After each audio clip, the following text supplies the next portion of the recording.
Добрий день, шановні колеги, я вітаю. Good morning, dear colleagues. From Ukrainian Media Center starts its operation today, and you have Olga Taranova with us. It's day 238 of full-scale invasion of Russian aggression in our land. And unfortunately, many families, many people faced in this way or another with the consequences of this invasion. And we will talk about the very important topic, the presentation of the original program on psychosocial support of families affected by the war. And we will talk about the help aid to these families. The project is called The Right to Be Happy. It's being implemented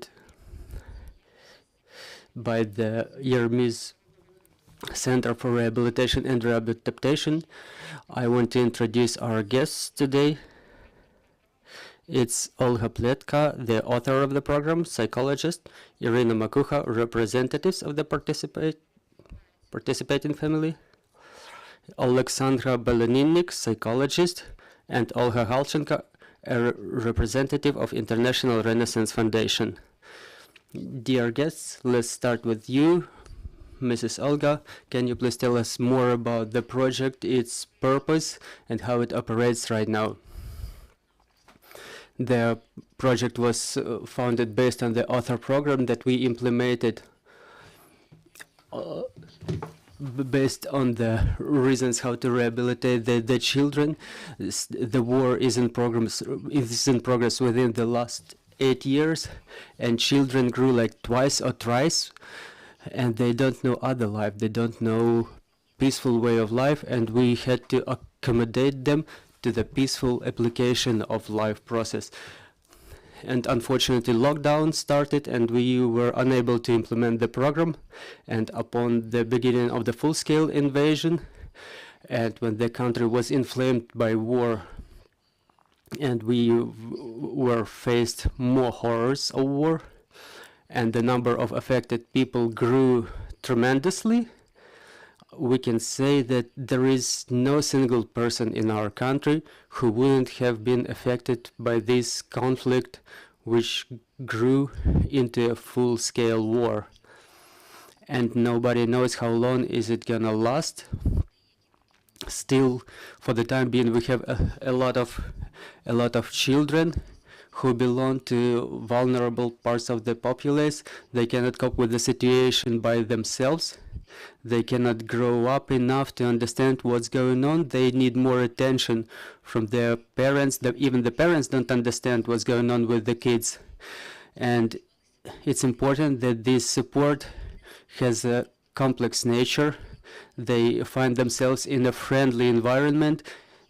If the children are affected to the same extent as their parents, they all need the same amount of attention, but we work separately with the kids and with their parents. We provide them with a lot of techniques of self-support, thanks to which the family starts consolidating around the core of the family. And the task we're facing is to prepare the psychologists who can work under such programs and to work with the families to see the results of such work. We were questioning them in the beginning, during the finalization stage of the program, and within a month we could see certain results. And the results we've seen were unexpectedly good. They show that even some minimal support already gives good results, but when such support has a complex nature, the results are way better. So as the crisis psychologist mentioned, even the minor training approach to such support, to support of the people in such conditions, 80% of such people will get, so to say, renewed within a month, and only 20% will need another crisis advice. But our task is to, so to say, to renew the most of the people, the most of the population possible with these support techniques, with the techniques that will help the people, that will teach the people to cope with the consequences of the stress. And such realization would help people to find the waves of recuperation by themselves. So it's not only about the recuperation thanks to the specialist support, but to make people understand that they have a requirement, they have a necessity to sleep, they have a necessity to be happy, to maintain their routine life. And during this project, we train the people to creatively approach all these issues. For example, in what way will my health become better? How do I maintain my daily routine?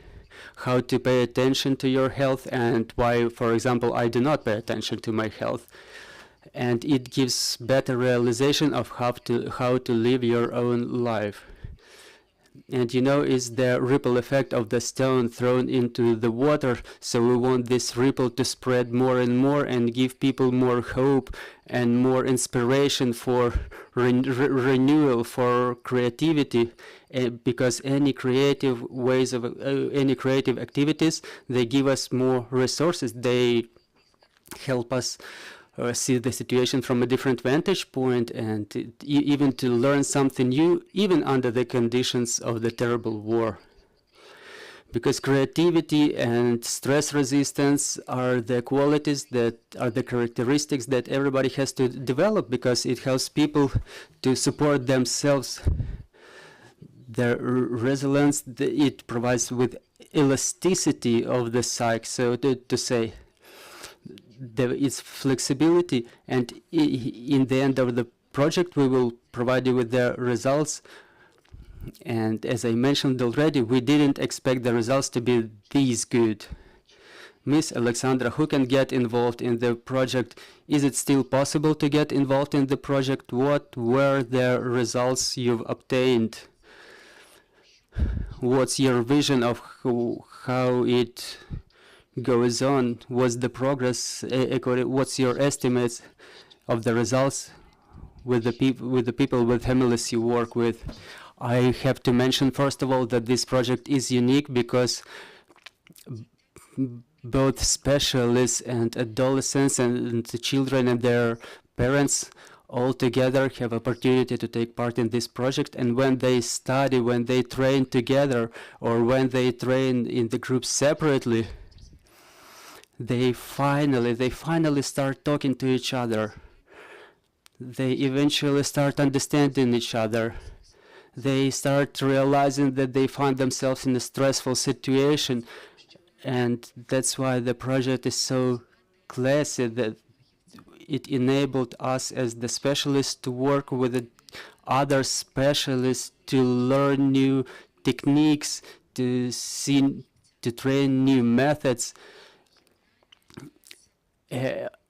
Every particular style of every specialist, and the project itself is very profoundly detailed, and we worked separately with adolescents and with the teenagers, and everybody had individual psychologist support. I had an opportunity of working both with the parents and with the teenagers. And it's kind of a unique experience because every teenager is very strong. They go through stress in a different way already, and they are the ones who can inspire us. You cannot even imagine how incredibly good our young generation is, and how bright is their future outlook. I can tell you on each individual example. They plan their future lives in Ukraine. Some of the teenagers already start looking for their profession. Some of them already know how to be strong. So during the project, they already got inspired, and their parents, they pondered over the issue of being parent. And they realized that it's impossible to be a perfect parent because, first of all, we were never trained to be so, and as long as we are imperfect, we give our kids the right to mistake. So this program is not only about happiness, but also about life, about living, about how to live together, how to live in a family, how to be a personality, how to look forward to the future.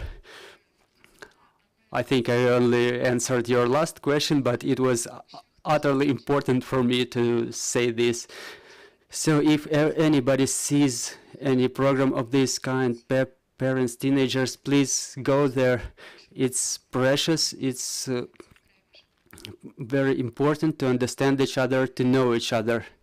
We really understand that our teenagers faced incredible challenges, that some of them were incapable of coping with. Maybe even the adolescents would have been incapable of coping with.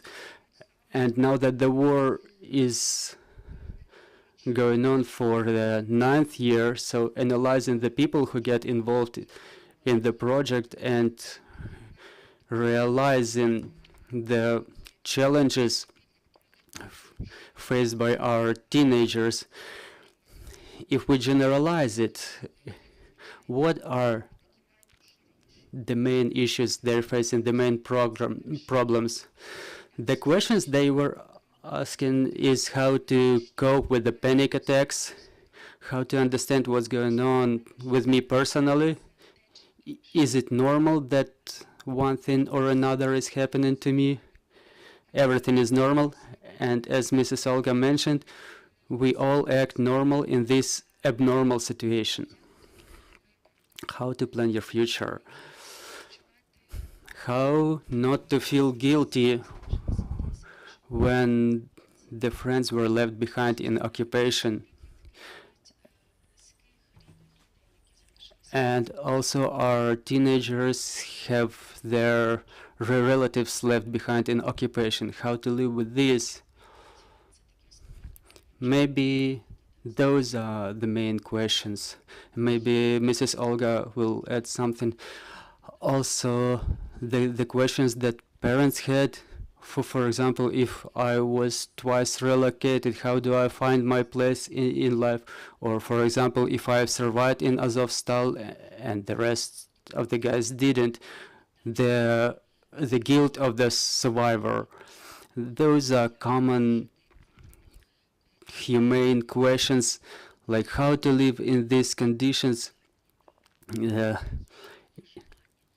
these conditions in which you're not trained to survive. Like our generation was trained to survive in the conditions of the Soviet Union. Now we're on the edge of psychological survival, like how to live and when to live. And the project is about training how to seize the moments of life, how to live every single moment. And like Oleksandra mentioned, that during this abnormal situation, we still have normal reaction to it. So if we look around, how to be more flexible, how to cope with the terror, as we see the drones flying and we don't know where's the safe shelter where we can be sure that everything will be all right with us, that we're gonna be safe. So all this terror hangs above us at the sword, Damocles sword, and we will respond to these challenges, as the specialists say, that after the end of the war, where we will have a full stop, our society, where there will be no rockets or drones flying, our society will take at least 15 years for full recuperation. Mrs. Olga, the International Renaissance Foundation supports a lot of useful projects. We know it. Why did you choose these projects, and what are your expectations? Thank you. I'll tell you a little bit about partnership and funding. This project grew from. First of all, I wanted to say that we supported organizations like Yarmis, the veteran and volunteer organization, way before the full-scale invasion. And when the hard times came, we are happy that we had partners this good who were ready to work in the extraordinarily difficult conditions, and not only work, but also to come with us with their proposals, with their ideas. And we wanted to support such initiatives. That's why we came to our strategic partner, European Union. You probably all know that European Union now invests a lot in Europe, both in infrastructure projects and microfinance aid. This morning I've read that one of the countries already disbursed 2 billion euro to Ukraine. But it's not only about these huge scale products. Also, European Union invests in the smaller projects which still have tremendous effect on society. Like European Union, for example, supports different NGOs which develop projects like the one we're talking about today. We proposed a contest in the summer called Hold the Line. We wanted to support the organization who work with the internally relocated people, who help the front, who help the communities. The idea was to support them institutionally, as we say, to hold their pants, so to keep them afloat, so to say. But I was impressed that the organizations who submitted to the contest, they didn't think about any administrative things, about their salaries. They were proposing initiatives. They were offering to do something to improve the situation in the country, in the communities, and it was very inspiring indeed. It was inspiring that we moved aside from this institutional support and we proceeded directly to action. And now, as I see the implementation of this project, I want to thank all the participants. I want to greet all the participants. We're satisfied, we're more than satisfied with the results we're getting. And we think a lot about the restoration of infrastructure, but we have also to talk about the psychological recuperation, psychological renewal. It will be one of the most important challenges for the decades to come, as you mentioned. And for the future, we have the teams of very professional psychologists, very high-skilled psychologists, but now we have experience, we have professionals, so I'm not going to be surprised if in a couple of years Ukrainian psychologists will share their experience abroad and will give trainings to our international colleagues, because as it happened earlier, Ukrainian psychologists went for training abroad, so I won't be surprised if they will swap places. And the resistance I want to mention, which helps us to fight, to recuperate, to plan the future, it's the kind of flexibility. And for the future, I want to express my hope that European Union will keep supporting these kind of projects, that we will be able to plan and implement initiatives like this.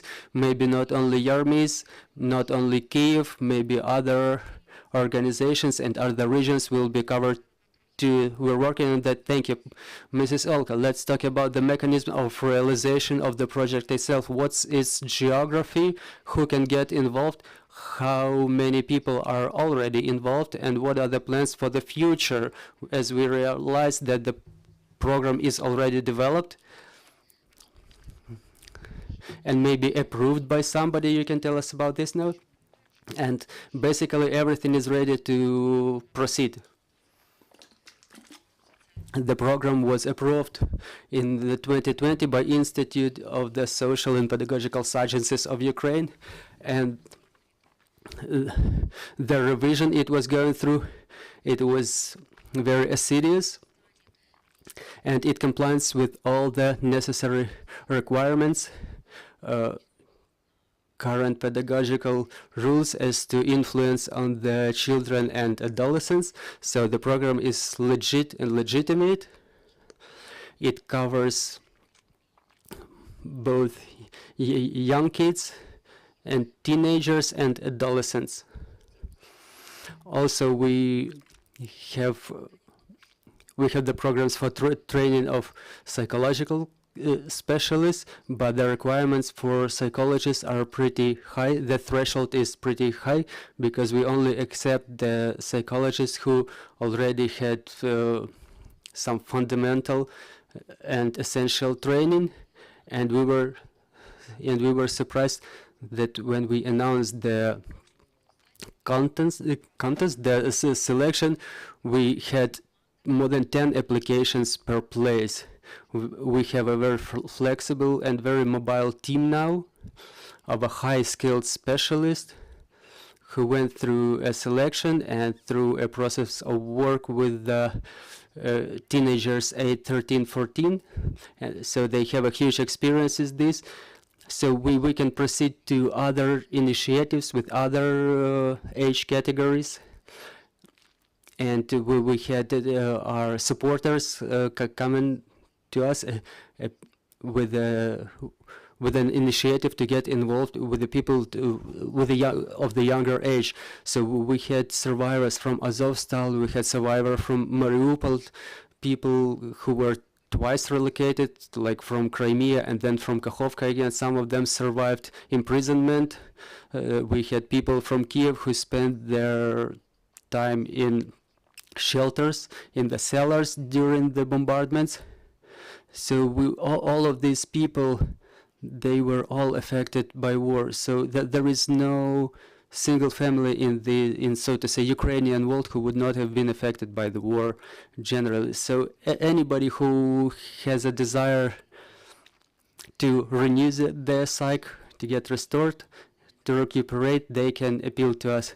So people need to understand that we cannot pause our life. The life is going on, and it's important that even during the war to have this at least minor glimpses of happiness that will inspire us to live on, to keep working, to get yourself realized in this life.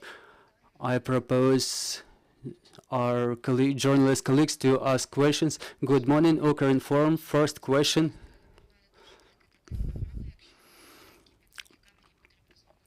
Are such programs available for non-specialists? If there are any stepping stones, can you please pay our attention to it? The risks are very high, so we don't want to get any non-specialists involved in this. So we have a program for the affected by the war, and there are programs which, for example, a person gets a copybook and copies its training and then works by itself according to this training book. But our program is different, and it requires very significant specialist training. According to your calculation, how many families in Ukraine require this specialist support, and will the situation change in future? Either people will come more to the specialists of this kind or less? Well,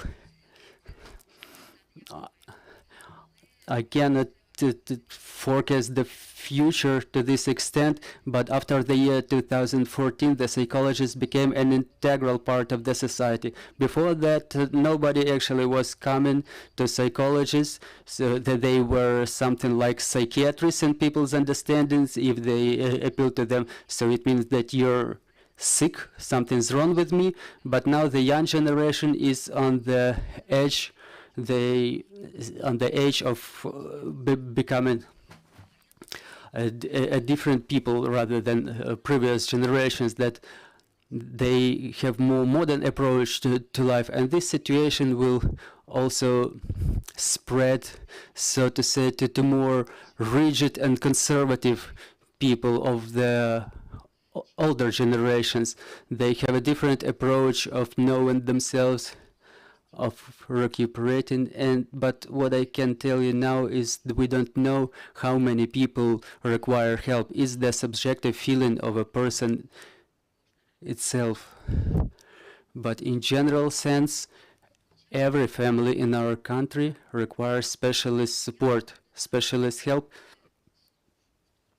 maybe for just 1 or 2 sessions. And about any further support, it's only about the person himself.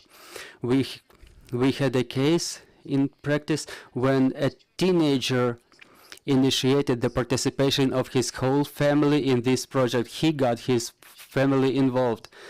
So if you hear anybody saying that I need a psychologist advice, I want to know more, if you hear these words from a teenager, be those adolescents who bring their kids to us. We have Mrs. Iryna Makuha joining us, the representative of the participating family. Mrs. Iryna, can you please share your experience with us? Good afternoon. The experience of my participation on the program, I want to emphasize that it was very necessary and it was very timely, because when we arrived in Kyiv already to rebuild our life, which was completely previously destroyed, I was absolutely incapable. I was feeling myself as mentally incapacitated, who cannot get herself together. I was unable of fulfilling any activities which would support the life of my family, and I'm very thankful. I really appreciate this project because a lot of people, they have kind of maybe a superficial and to some extent arrogant attitude to psychological support and aid. But what I want to call it is something intangible, some kind of intangible support that gives you life force, gives you ability to recuperate your nervous system, your psyche, and get back to the condition that you were in before, but back to your normal condition. Like I told Mrs. Olga, I was in a condition when I thought I wouldn't have ever be able to get renewed myself, and Mrs. Olga told me a half of year has to pass, but you will be able, you're gonna make it.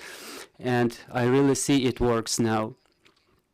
I see that a lot of families, I communicate with a lot of people who left the occupied territories,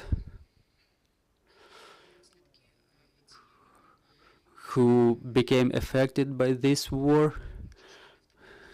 I see a lot of people being in the same condition as I was before. They are destroyed, they're demolished, and I think that we have to invite people to give them this option, to have them see that it works. And I really appreciate your job. You helped me a lot. You helped me and my family. You left the occupied territory. Yes, we left New Kakhovka. Can you please tell us if the project helped you to rearrange communication with your kids? Well, we didn't have any shortfalls in our communication with the kids. I saw them being stressed. I saw them being frightened, but they didn't recognize it. But as a mother, I was watching them, and I was thinking that they probably need some support from the outside, some support that I don't know about and they don't understand they need. And when I gave my consent to participate in the project through the people, even, well, first of all, because of the kids, because, you know, the adults, they cope with everything themselves. So I didn't have understanding of what had to be done, but I had understanding that something had to be done for sure.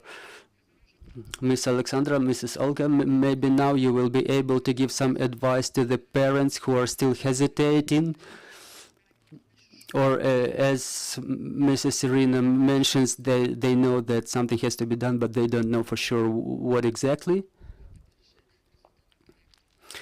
Well, first of all, we have a special card for the a reminder for the parents, which reminds of how to rebuild the communication when there are some psychological war traumas.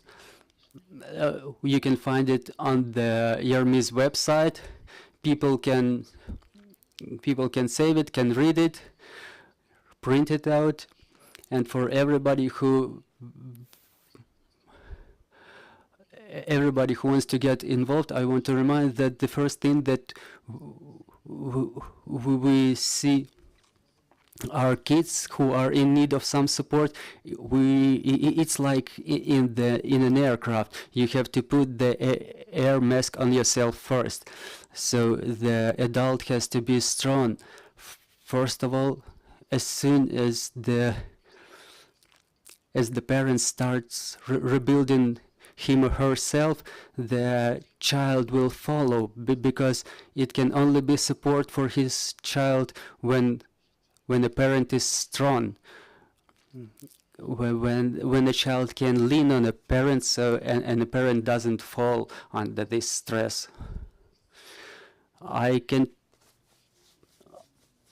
tell you one thing, that we are all good enough parents for our kids.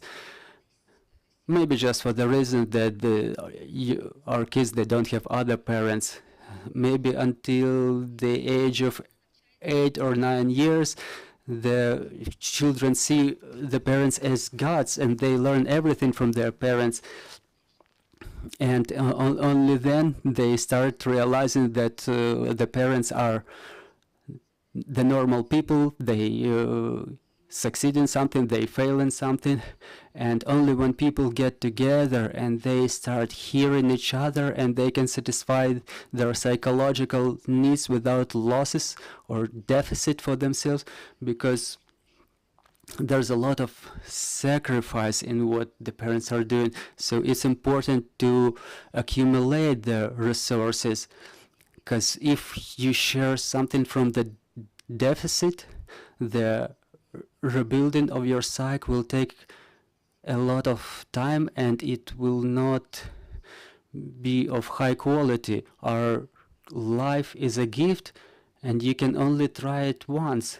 You go in a linear way from past to future, and the present we're creating, it should be harmonious. We should live it in full, good enough for us in a way that we want it, in a way that we see it, and the way we build it only depends on us, on how we are able to take care about ourselves, to take care about our organism, to make sure we have enough resources, we have enough nutrition even to be productive, to have my dopamine work for me. Not that I plunge into depression and I lose other hormones that don't give me life force, because life is an energy, it's movement, and to move you need strength, and you gotta have your spirit strong, you gotta afford some happiness.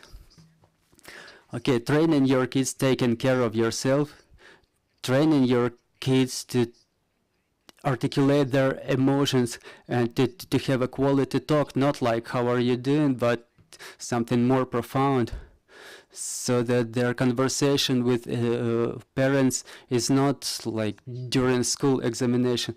Just be safe parents, safe adults. How to act under stress, how to breathe under stress, how to hug when it's necessary. Not only to train your kid, to teach your kids how to eat, to sleep, to read, but some more important skills that are important to both parents and kids and toddlers. Thank you very much, dear colleagues. Dear colleagues, maybe you have any questions, please. I have a question. Can you please advise us how to understand that that other people need help? Where's the border? Where's the border between help and intrusion into personal space? If we are talking about the crisis intervention, it happens when we see that the person is out of reality, falls out of reality, and in certain cases, some people are not even respond about their necessity to help. It's in the same way that stopping massive hemorrhage, or for example, to wake the people who loses conscious during crisis interventions, there are no such questions. If you start psychological advice, we first question the people, what do they want to achieve. But sometimes if we're talking about psychosocial support, some people are not even able to articulate their needs. They don't understand their needs. And this is when we use the instruments of psychosocial support to give such people strength, to give such people force to look around and see what are my losses, what's the damage I suffered, because we don't only suffer personal losses, but it's cultural loss, it's some tangible assets loss, but in some cases this support is intangible. We cannot touch it.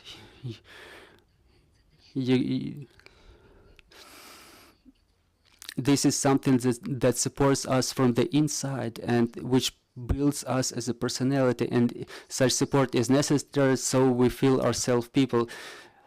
In the majority of cases, there is no request for psychosocial help. In the majority of cases, the people who come, they think that they're all right.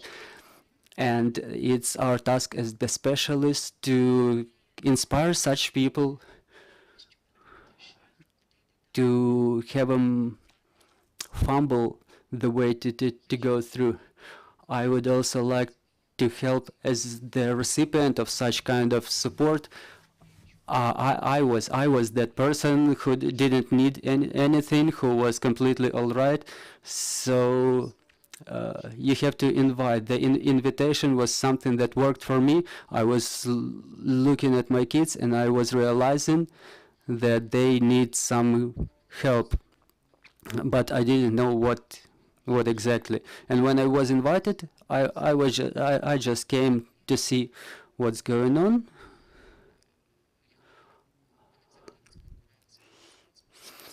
Because my kids, they completely cut the communication with everybody around them. So I brought them like for an excursion. I had to force them to come there. I had to persuade them. I had to pull them in there.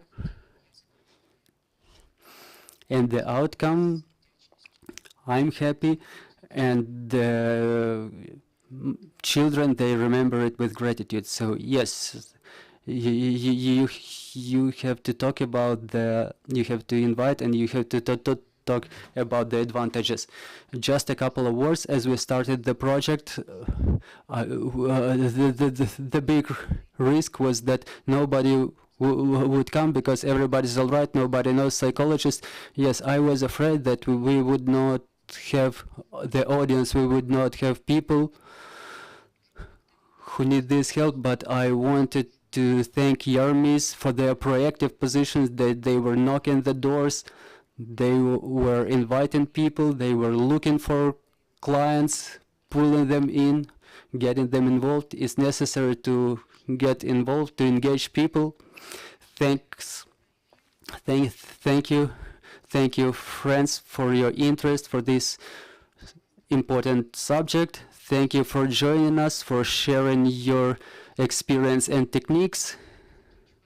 Dear colleagues, we will finish our errand, believe in our armed forces, and work for the victory. Stay with us.